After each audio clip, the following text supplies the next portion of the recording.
Welcome to TBL Scope. I'm Kyle Koster. I'm here with Brian Giuffra. Obviously, the tone and tenor of the sporting world has changed a lot since we last did one of these. Coronavirus impacting sports, obviously, but also impacting life in a way that we really haven't begun to understand yet and is going to continue for the foreseeable future. Brian, I guess the first thing I want to ask you is, we all know where we are. When do you think we're going to see the return of sports to our lives?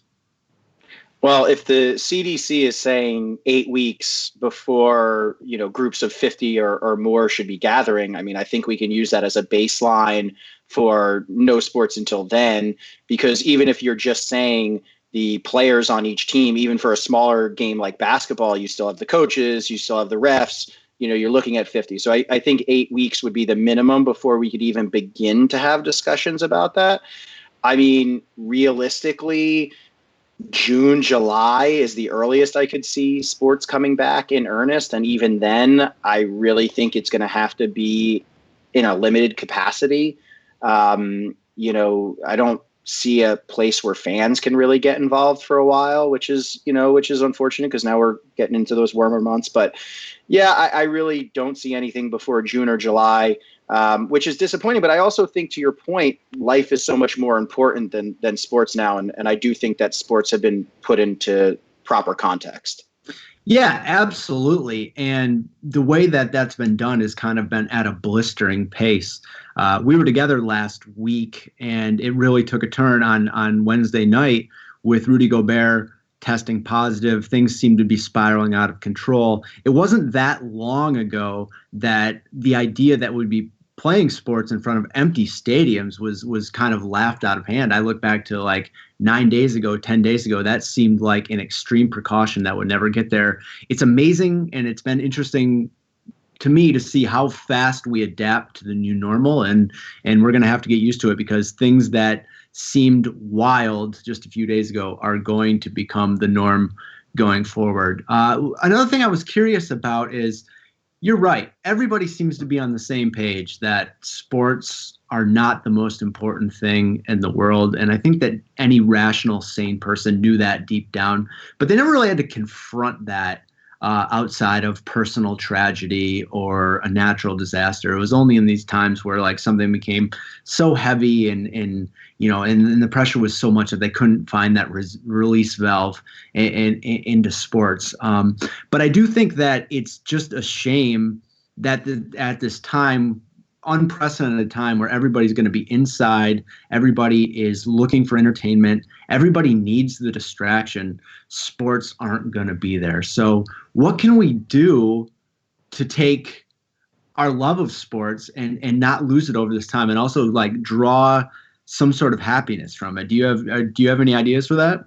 That's a big question. I wasn't prepared for that, if I'm going to be honest. To me, what I've honestly focused more on is things that I can do around the house. Sports have taken a big, like maybe even third step behind me, and they were number one for so long. But I love actually what SI is doing right now. I don't know if you've seen, but they've unlocked their vault, and they're opening up some of those old stories, which, certainly in my early journalism days, I used to read those in earnest, and then they became locked. Remember the SI vault, and then it became like locked. You couldn't access anymore. It was like kind of annoying to me. But now they've opened that, which I think is really smart. The Athletic is doing the same thing. They're unlocking some of those premium stories that you didn't have access to anymore. So, kudos to two really great, historically great, and more new great journalistic havens for doing that. I've already picked up a new book. I think a book is a big one. But when it comes to sports, I mean, the cool thing is YouTube has a lot of sports. So if you're looking for that itch, you can go back and watch the Heat come back in Game 6 or something like that. But I think for most people, sports have taken a big back seat. I'm interested to hear how you're passing the time. I know March Madness is your favorite time of year. A shame that it's not going on, but obviously for the best. Yeah, absolutely. No, I've been all over YouTube, classic games. I thought it's really smart. ESPNU has been showing these middle of the tournament, like middle of 2000s games of like there was a Texas Kansas State Big 12 tournament game with Kevin Durant they played the other day. I remember that game. Michael Beasley, right? I don't know about that. I can't remember, but that's the point. I couldn't remember who won. So it was like it was finding these events that you don't remember who won and watching them on YouTube. And now secondarily, it'd be great if we could get a betting market going for that. Like if you signed a wager and said, no, I don't remember, please take my action. Turning to how the leagues and entities have handled this, I think that on the whole, they were at the forefront of being proactive about what needed to be done. If you look at like these major governmental entities, they took their cue basically from the NBA and from NCAA, like being out there and saying, look, this just isn't happening. And I think that like Rudy Gobert will go down in history as kind of like this figure who was the moment where this all changed. But I think ultimately it'll be proven that happening saved a lot of lives. Have you had any issue with how leagues have handled it? I've had no issue whatsoever outside of the NFL, which I think I don't really have an issue with them going ahead with free agency, but it just feels awkward that like we're getting these announcements about, what's happening in the real world about, this kind of explosive, the outbreak of coronavirus in all these different places. And then meanwhile, you're getting like, Kirk Cousins just signed a contract extension, which it just feels awkward. From an NFL fanboy, which I definitely am, perspective, I have been entertained by that. So like I'm kind of like it's a kind of like a double-edged sword where like I like it on the one side, but I don't like it on the other. The UFC feels really, really tone deaf to me. The fact that they're just like, we're pushing ahead, and I think like Dana White said that yesterday, the show must go on. And it's like, well, the show really doesn't have to go on if it's putting people at jeopardy. And I think more importantly, if you're utilizing resources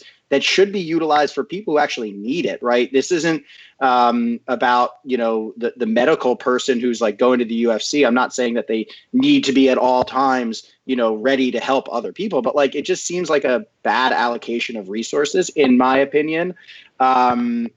But I think the NBA handled it great.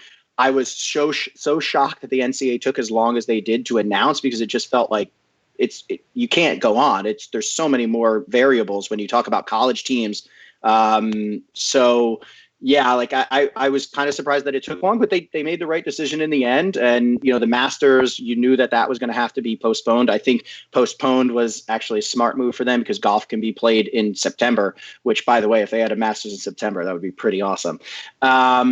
But I think the NFL right now is at the forefront because there's so much news coming out, and it just feels weird with that being sprinkled in with news about towns shutting down and putting in curfews and, no bars and restaurants open. So that would be the only thing that I would have to question, but I must say I kind of enjoy it too. Yeah, it's so interesting. I mean, and it's like you said, it's a thin line. Like, yes, you want to entertain people. We just spoke earlier in this video about giving them a welcome distraction, but it just doesn't make sense to me. Like, I know that the most overused word in the world is optics, but this truly is bad optics to be reading about these huge monumental contracts when we're kind of on the cusp of people facing real economic struggle and both in the micro and the macro. So I just think that what they want to do is they want to be a little bit hard-headed and forge ahead. And I think the ethos of the NFL and really MMA, like that, I understand. Like, I think that colors the way they want to approach this, right? Those are both physical sports. Those are both like extremely alpha sports. Like, and you look at, player safety even isn't the number one priority. They can say that it is, or combatant safety, but it's not. So I think that's kind of like pushing them to go in that direction. But I think ultimately, like, we always say that, oh, the NFL is too big to fail. Well, the NFL is not going to be able to withstand just the crippling crush of reality that's coming its way. So while it's a little like tone deaf. I just don't. I think we end up in the same place here in a few weeks with them sidelined as well. Well, let me jump in for a second. That's interesting that you said. I actually just got an email from the NFL saying that they are going forward with the NFL draft April 23rd to 25th. It will not take place in Las Vegas, so let me just jump on that right away. But they are going forward with the selection, and they said that they're looking at innovative ways to conduct it and also provide that information, to the fans. So I'm really interested to see what that means, because does that mean they're going to have like a camera in say the top 20 picks houses so that they can film them? I know they do that. It just seems like, so interesting that they're refusing. It's as you said, it's alpha mindset, and they're going forward with the NFL draft. So that literally just came through on an email. So just wanted to alert everybody out there.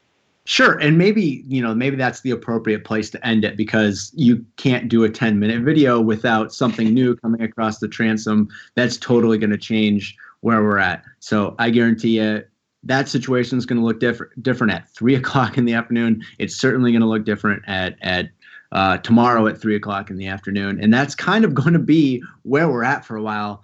Like I said, going back to the first thing we asked, when are sports going to come back? And we think that we know it's at least 8 weeks. Well, a lot's going to change even day to day in those 8 weeks that are going to tell us what sports are going to look like when they do come back. So I think that's definitely worth watching.